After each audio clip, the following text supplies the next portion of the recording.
Thanks to the SUFC leadership for inviting us. I will start by introducing my co-presenter, Daniella Pereira. I have not met Daniella in person. This is a COVID situation where I feel like I know her really well. She's a wonderful person, works for Openlands in Chicago, has 2 children. This is a picture of her and her son on Lake Michigan, I believe. And what I can tell you about Daniella, and this is building into our theme for the Institute, is that we've gotten to know each other pretty well. I know that Daniella is an epicure, which before we start on this journey, I didn't even know what that is. But she sees anytime when we're in meetings together or collective conversations, she sees the blind spot. She's really smart, and she's got common roots with a lot of my friends in New York City. And I can see the talent in her brain from there. And we are also neighbors from a different state. I live right near Hyde Park in Boise, and she lives in Hyde Park in Chicago. So that's Daniella. Thank you. And I have the pleasure of introducing Lance Davisson. I assume that most of you know who he is. Since he's gotten to Boise, Idaho, he started the Keystone concept, where he is both the owner and principal consultant there. And I will say that he definitely, Janice, you are a phenomenal facilitator, but so is Lance. So in his past, Lance had worked in both Eastern Washington with the Department of Natural Resources and in New Mexico State Forestry. He also has 2 children. And what's really interesting that I find really amazing is that he continues on a monthly basis to go whitewater rafting, even when it's 30 degrees outside, with his entire family. They wear their wetsuits or their dry suits. And luckily his wife is an ER physician, so in case anything ever happened. Nice to meet everybody, and I hope you enjoy our presentation. Thank you very much, Daniella. So let's get on into it. We wanted to start by explaining a little bit about who we are. You're going to see a lot of familiar faces here. The one member that is not on our team in this picture is Eric North, who's now with the University of Minnesota, formerly with the University of Nebraska. What you're going to notice is this group is very diverse. We have competing consulting organizations, we have universities, we have public organizations, nonprofit organizations, and we really have come together as a team in the middle of this craziness of COVID. And we originally started our conversations around June of last year. And really, COVID was a big reason why this happened as well. I think we saw the need for a next level leadership opportunity for current leaders in the field to add diversity and perspectives to leadership in not only urban and community forestry, but all throughout the industry. So we're going to be busting down silos. We are going to do much more than talk to the choir of urban and community forestry. And if you know any of the people in this picture, you'll know that we're very passionate about what we do, and we're excited to have you engaged in supporting what we do. So we're all close friends. Some of us have known each other forever. Some have just met, but we are getting to know each other deeply. And if you are at all interested in this institute, I warn you to be ready, because we're going to dig deep and get to know each other and change the future of urban forestry together. So I introduce you to all my friends with all these organizations. Okay, so we've all been on way too many Zoom calls, but 2020 was an insane year. It was the hottest year on record. It had wildfires, impacting everyone, especially out west. The coronavirus that, impacted unemployment and just anxiety about going out. And then, ultimately George Floyd, Breonna Taylor, and Ahmaud Arbery, all becoming part of the rallying cry in cities and towns across the United States, that were really forcing us to confront the racism of its present and its past. And so, I think most of us felt our instinct to, step back, work in your basement, if you're lucky enough to be able to not have to be in the field at the moment. But the leaders in this group really saw this as an opportunity to really seize the moment, there is so much going on, and the intersections of all of us coming together is really, really important. We don't want to necessarily only sit with the choir. So we really want to make sure that we are listening to communities, that we are working and walking side by side with them. And that, if we are just focused on urban forestry, we're not going to get that far. So we really want to open up this Leadership Institute to current leaders, not only in urban forestry, but in green and blue jobs, in community leaders, activists that can really work hand in hand together to make sure that we are getting a diverse and really welcoming picture and be able to move forward. I'm just going to do one really quick story. In 2017 in Chicago, we hosted the North American Climate Summit. This was done with the mayors all around the world. At the same time, there was a group of like 70 different organizational partners and philanthropic organizations that said, hey, communities are where this is really climate change practices are really going to start taking place. Like, we want to be a part of this conversation. And it was great. We had, this phenomenal 1,500 people at the Field Museum to like really listen to each other.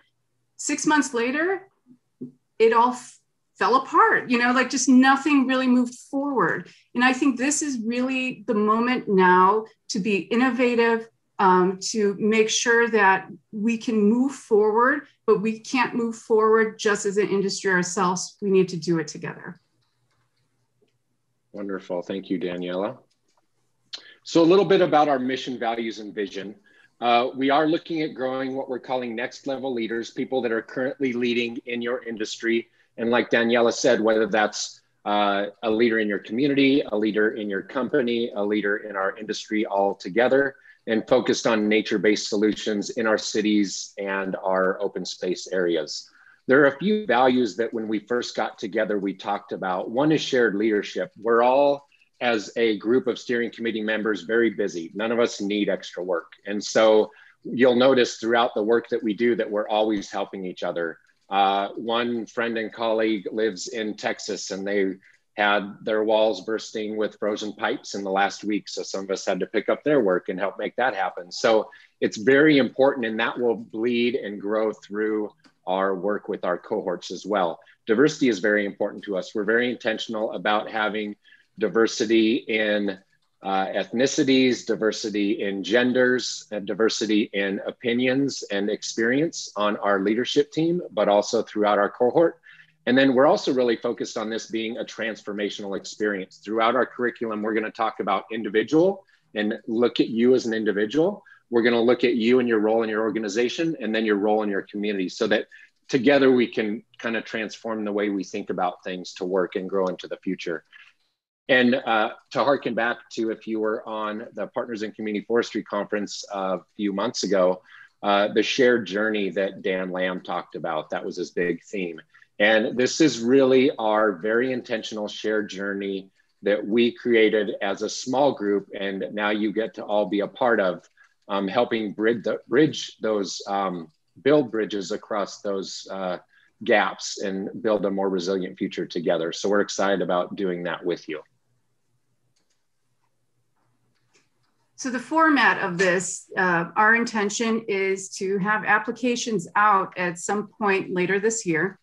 And then our sessions would all start early next year in 2022.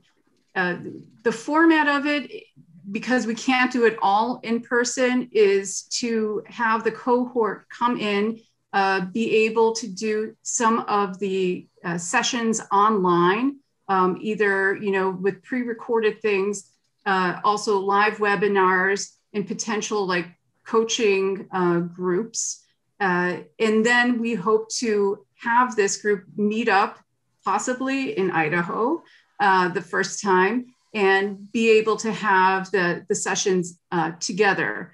One of the things that we're asking on the application is, are there people also from your community or your city who you think would be really good to come here with. And not saying that we're only picking people who would be coming in groups, but knowing that when you return back to your city or community, that, you know, having that access to people who were there with you could potentially advance this in a much bigger way.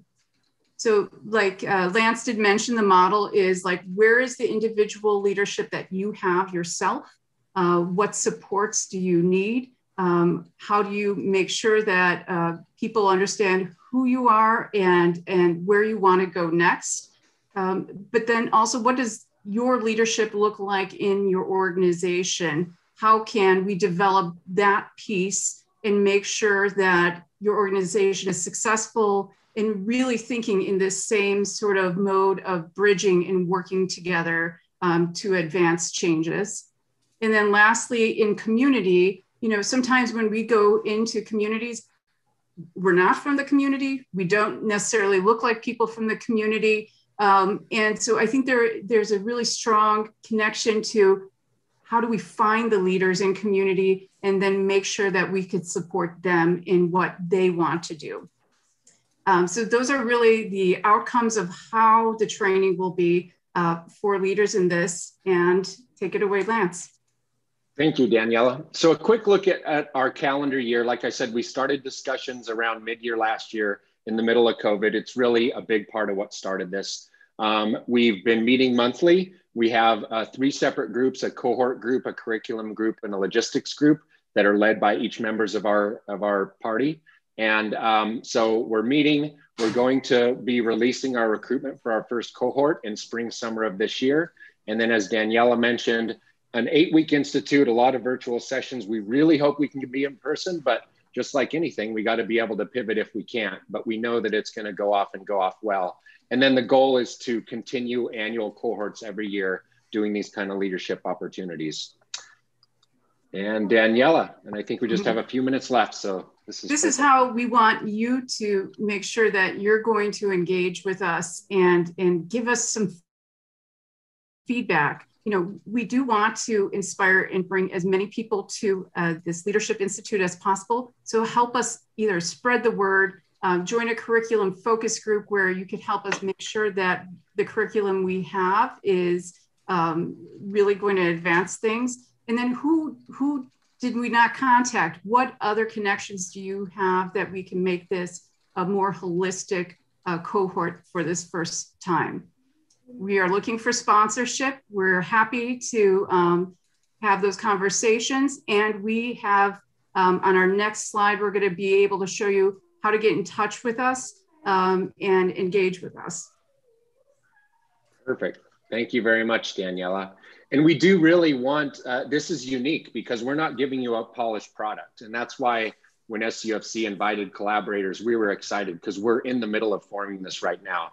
And we're very transparent in saying that we have a vision, but we want your help as well. Challenge us to do what we're looking to do. So I'll kick it over, I think, to Janice, how you want to do the Q&A part here. Awesome. Well, I think I'm just going to invite people. Thank you both. That was a great overview. And I invite people using the reactions button. If you have a question to ask, go ahead and raise your hand there. While we look for people, I see some applause from the crowd. Awesome to see. I'm looking for questions. And I'll leave it, Janice, here just a little bit longer. So be sure and click on this link and check out our website. That's growing and evolving. You can connect with us through email. And there's also a form you can fill out on there that'll get on our MailChimp form so we can connect and engage with you as well. So please do connect with us. We're excited to meet you all. Awesome. If I can take facilitator's privilege, I just want to ask you guys if you could share a little bit more about this notion of sort of like broadening the choir. And someone put in the chat a great reflection about sort of transdisciplinary, like what's your dream cohort? What's the makeup? Give us sort of the vision so we can imagine sort of the broad swath that people can be thinking about in terms of broadening the choir, beyond the choir. Totally. And I think Daniela can chime in as well. One thing that I love about SUFC is we've watched it evolve over the last 16 years. And it really has broadened the choir. We're just talking and everybody focused on what can we do to get more money into the Forest Service Urban and Community Forestry Program. Not only have we done that as a whole in SUFC, but we've also grown into all kinds of other sectors: green stormwater infrastructure, green and blue jobs, natural infrastructure investments, natural capital. There's so much growing out there right now. And we want to have a very kind of all-encompassing, have some people like community activist type people that are looking to step up their next level leadership opportunity. People from the municipal sector that have already been through something like MFI, for example, and learned those key foundational pieces to leadership, and they want to step it up to the next level. People from everything, tree care companies, urban wood is a big growing piece. Maybe we could even, that'd be amazing if a maker was inspired to join us. Those folks aren't as excited often about talking about what all of us in a room talk about every day, but we might be able to do that. So we don't know. We're looking at somewhere between 20 and 30 this year. It's going to be a small group because of COVID and everything. But I think that's also good because then we can really kind of nail it down this first year.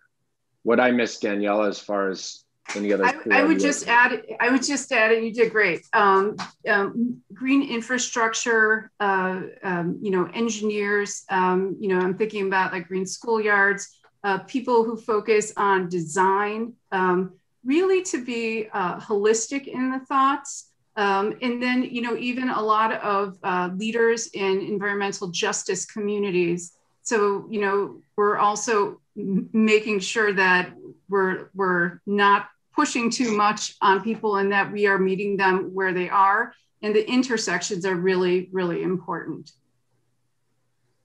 Awesome. I see Rachel Holmes has her hand up. If Rachel, you want to chime in? Sure, thanks, Janice. So I definitely appreciate the presentation. Thanks to the both of you. And I understand that you're interested in SUFC helping you source that first cohort, but I guess I'm also wondering if you can shed more light on other ways that the membership of SUFC can support your work and support this very much needed institute. That's a great question. Like Daniela mentioned, we're building out right now, looking at finding our fiscal agent partner that will help us build all of those pieces and build our budget. We're in the middle of that right now. So we will be looking for funders. So if you want to help fund this and gain some sponsorship I think it's an opportunity for a company to really step out there. As you see, all the companies that have invested in the steering committee are stepping out there and saying, we want to be a part of this new vision and opportunity. And so some of those companies are going to lend funding. Help us get the word out. You'll notice that right now we have our website, which will grow and share more stories. We don't have social media directly linked to it yet, but we do it through our own venues. So SUFC, I think, could help us reach out through social media sectors. Folks like NRPA, I know there's some NRPA members here, get it to your membership for us. Those kind of professional organizations that you all are a part of help us target some of your folks that would fit really well for this. Sorry, Mr. Call. Oh, Gordon's on the phone. What else do you think, Daniela? Your superpowers, if Gordon didn't realize it and mute him, that'd be great. Thank you. So I'm asked to hear the live question, then a couple in the chat. I'm sorry, go ahead, Daniela, if you have more on that. No, I just wanted to mention that I also think that who our steering committee is now will not be the steering committee in 5 to 10 years. We really hope that the alumni will be able to lead this and change it in ways that we're not even cognizant of at this point. So I think it could go in so many number of ways, and we hope that it will be long lasting. Matthew, you're up.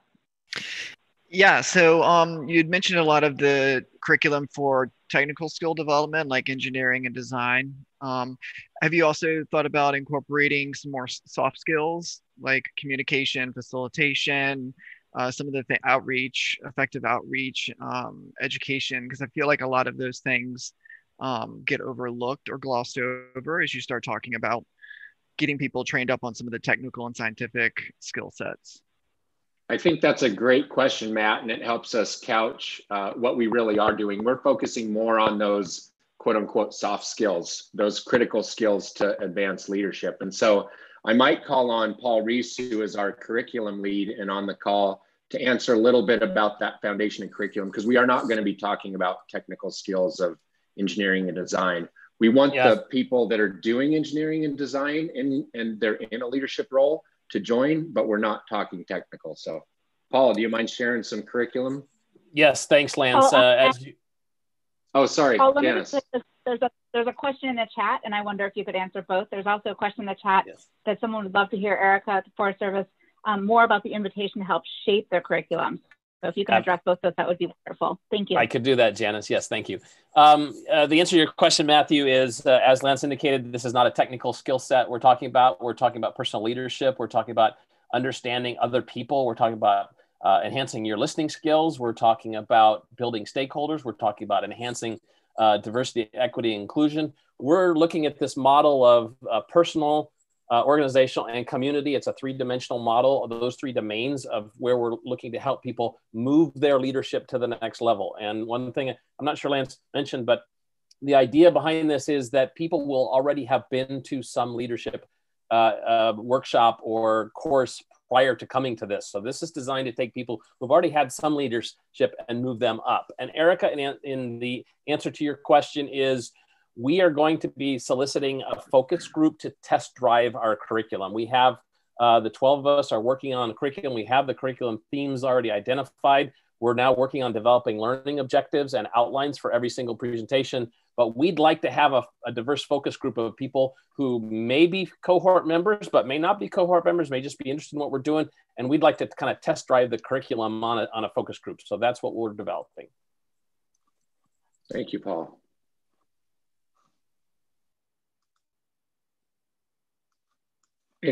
Sorry, I'm looking to see if we've got more hands up here. One thing to let you all know is in this room, there are several steering committee members. So I think we've got Matt Spitzen in here. Who else do we have? So throughout the rest of the day, if you have little chats or questions or whatever, you can let us know. The one remaining question I see in the chat that could be answered in a link, or you can explain it, is there was interest in where you got the lovely sort of equity, justice, enviro image of the two kids, the two girls, I think it was, towards the beginning of your deck. There was a question about the visual. Yes, so that's a environmental justice issue happening on the east side of Chicago right now. And so there was an artist that painted that. And I can find out exact names and send it to you, Danielle. This one right here? Mm-hmm. Yeah, that is cool. That would be amazing to use again, and you know, we can credit the artist for it, but it's such a powerful image. Yeah. Awesome. I'm going to invite then everyone to take themselves off mute for a minute for real and to give a rousing round of applause to our excellent presenters. Lance, Daniela, thank you so much. 1, 2, 3 on mute. 1, 2, 3.